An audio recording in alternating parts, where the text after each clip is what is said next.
The global economy has more outstanding debt than ever before. At least we're outstanding in something.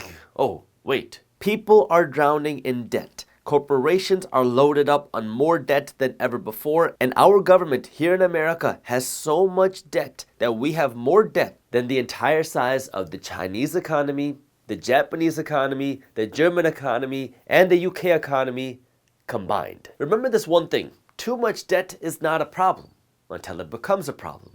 And according to Deutsche Bank, our debt problem is going to hit in 2024 when they're predicting a tidal wave of leveraged loan defaults. Let me explain how leveraged lending works, because this has been going on for a number of years now. So let's say that you run this company called Guac Lovers, and you've been able to build up this company, and now your company is making $500,000 a year of profit. This is the cash in your bank after paying all of your expenses. Well, now you might say that because you're making this $500,000 a year of profit, that you are worth, let's just say, $6 million. This is your valuation, and this is 12 times your earnings, 12 times your profits, because you take that $500,000, multiply it by 12, that gives you a $6 million valuation. And the valuation really doesn't mean anything unless somebody's actually willing to pay you $6 million for your $500,000 a year worth of guac profits. Well, let's assume that we have this company right here, which is GLC.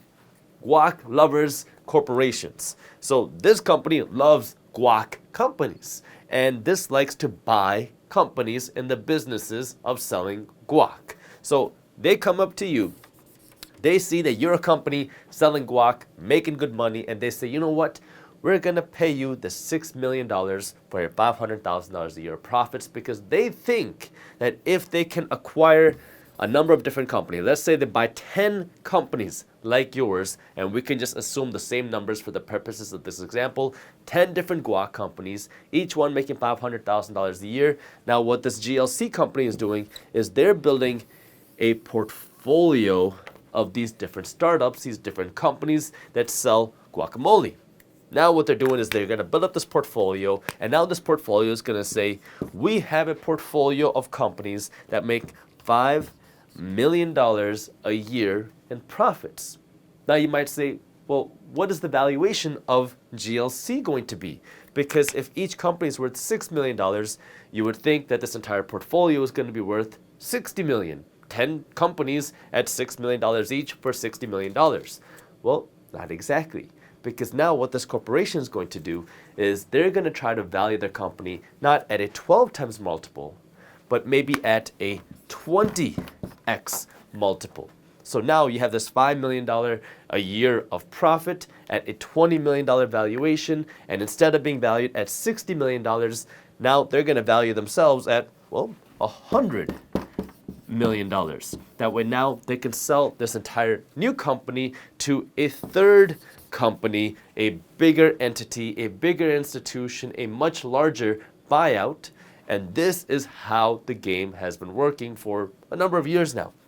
And the way that GLC gets the money to do this is through loans. It's not like they have all these millions of dollars in their bank. They've been borrowing a ton of money to do this, and now they're hoping that somebody else has the cash, has the ability to borrow cash to then buy out GLC. Because GLC is in the business not just of collecting the profits, which, yeah, they're collecting the profits in the short term, but their big payday comes when they then sell out to the third company. The recapitalization is what they're called many times, where they sell out to a bigger institution who is going to buy them out at a higher multiple. So they're buying these companies at a certain multiple, working to raise the value by increasing the profits, but I'm assuming they didn't do that here.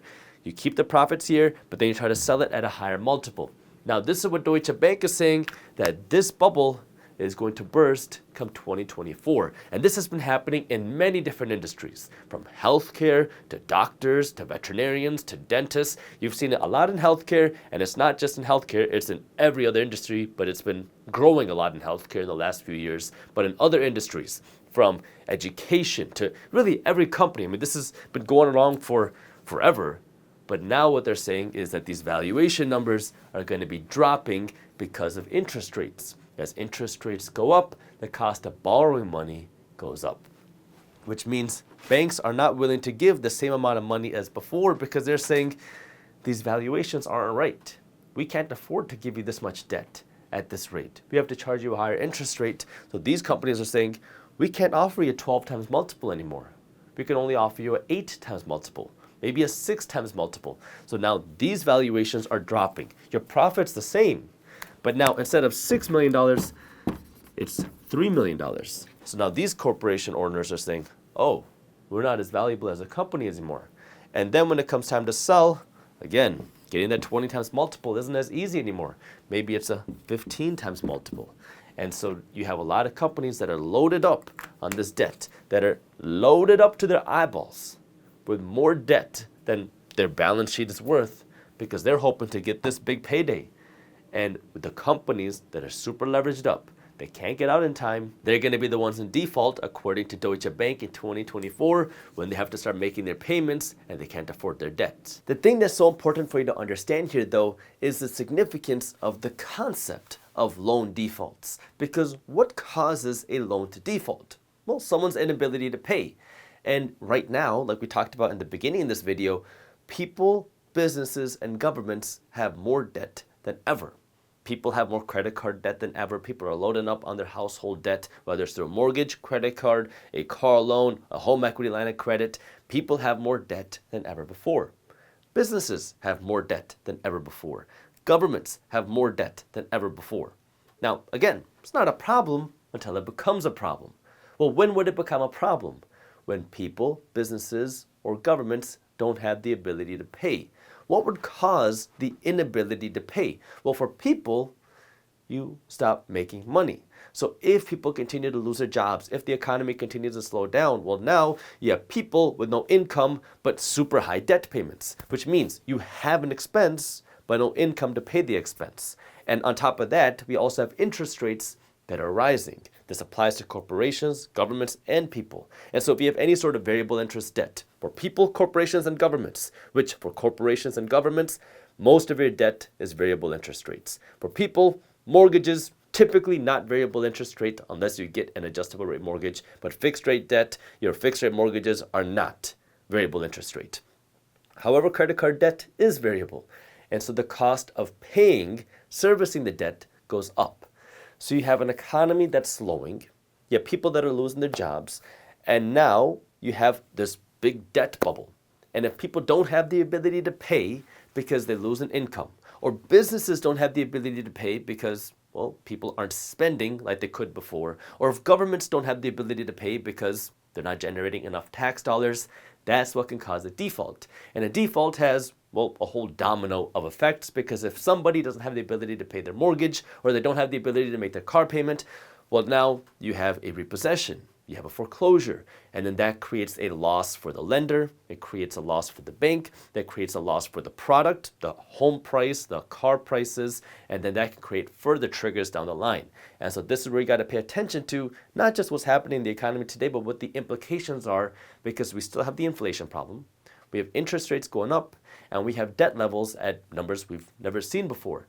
This is why you want to be educated about what's happening. That way you can prepare and make better decisions for yourself. Now, of course, we keep you updated on Market Briefs, which is my free financial newsletter. So if you haven't joined Market Briefs yet, I'll put the link to how you can join down in the description below. I was wearing shoes. I was wearing these Nikes. I don't know how old they were. And they were duct taped, or masking tape. I would tape them because the whole flap, the bottom of the shoe, I gotta bring this on video because I still have the shoes as like a memento in my office at home. And the flap would just flap like this, so I taped it shut. And I would walk to class in these shoes, even though I had rental properties, even though I was making good money.